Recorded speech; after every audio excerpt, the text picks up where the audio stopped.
नमस्कार, मैं त्रिनाथ और आप देख रहे हैं ई रेडियो इंडिया। जैसा कि आप सब लोग जानते हैं कि इस वक्त उत्तर प्रदेश में विधानसभा के उपचुनाव का दौर है। 9 सीटों पर उपचुनाव का दौर जारी है और ऐसे में तमाम जो सियासी उठापटक है वो जारी है। कहीं विपक्षी गठबंधन एक दूसरे पर पत्तियां कसते नजर आ रहे हैं, तो वहीं एनडीए के प्रत्याशी पुरजोर कोशिशें कर रहे हैं कि इस बार उपचुनाव में अच्छा प्रदर्शन हो।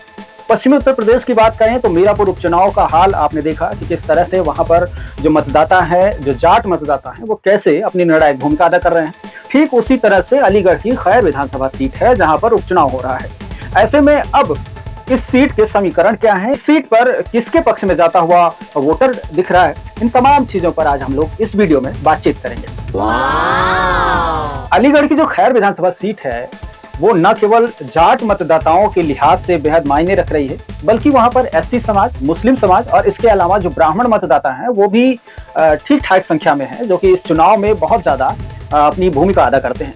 ये विधानसभा सीट न केवल पश्चिमी उत्तर प्रदेश की प्रमुख सीटों में से एक है, बल्कि ये इसलिए भी मायने रख रही है क्योंकि इस सीट पर जो जाटों का मत परसेंटेज है वो बहुत ज्यादा है। इसलिए यहाँ पर राष्ट्रीय लोकदल के जो मुखिया हैं जयंत चौधरी, वो अपनी खास यहाँ पर अपनी खास नजरें बनाए हुए हैं। और अब सबसे बड़ी बात यह है कि इस सीट पर जो सियासी समीकरण है वो क्या है और इस पे जो इसमें मतदाताओं की संख्या वो क्या है, इस पर एक बार नजर डालते हैं।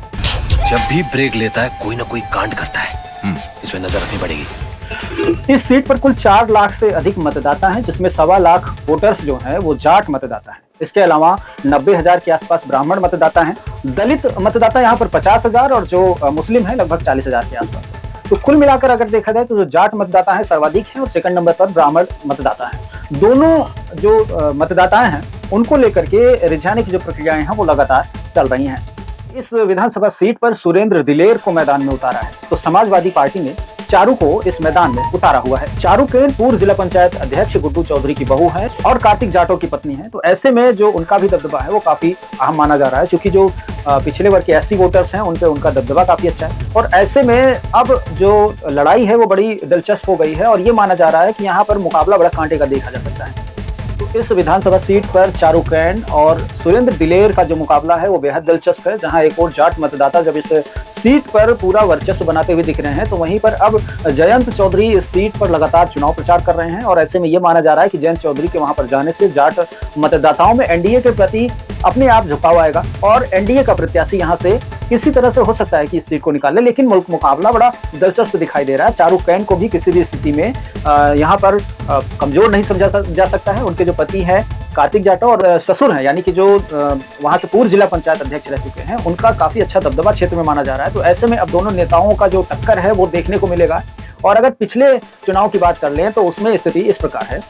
ये सीट 2017 में और 2022 दोनों में भारतीय जनता पार्टी के पक्ष में रही थी और भारतीय जनता पार्टी का इस पे कब्जा रहा। 2022 में भाजपा के अनूप वाल्मीकि इस सीट से चुने गए थे, लेकिन लोकसभा चुनाव में 2022 में जब वो सांसद चुन लिए गए तो यहाँ की सीट खाली हो गई और अब इस पे उपचुनाव कराया जा रहा है। अब कुल मिलाकर ये देखा जाए तो दोनों प्रत्याशियों की अपनी अपनी स्थिति मजबूत बता रहे हैं दोनों तरफ से, क्योंकि कोई भी व्यक्ति ये नहीं कहता कि हमारी स्थिति कमजोर है। लेकिन राजनीतिक समीकरणों को अगर देखें तो इस सीट पर भाजपा और विपक्षी का जो गठबंधन है, दोनों के बीच कांटे का मुकाबला देखने को मिल सकता है। और ऐसे में अब उम्मीद ये जताई जा रही है कि जो जाट वोटर्स हैं, इसके अलावा जो दूसरे नंबर पर ब्राह्मण वोटर्स हैं, वो इस सीट पर क्या कुछ होगा, इसका जो सियासी भविष्य होगा वो तय करेंगे और किस प्रत्याशी को, किस अपने कैंडिडेट्स को वो आगे बढ़ाना चाहेंगे, ये उनके ऊपर होगा। आने वाले समय में ये तमाम चीजें स्पष्ट हो जाएंगी। अगर आपको हमारी ये वीडियो पसंद आती है तो हमें यूट्यूब पर देख रहे हैं तो सब्सक्राइब कीजिए, फेसबुक पर देख रहे हैं तो लाइक एंड फॉलो कीजिए, अपने दोस्तों में शेयर कीजिए और इस तरह के कंटेंट्स पाते रहने के लिए www.eradioindia.com पर विजिट कर सकते हैं।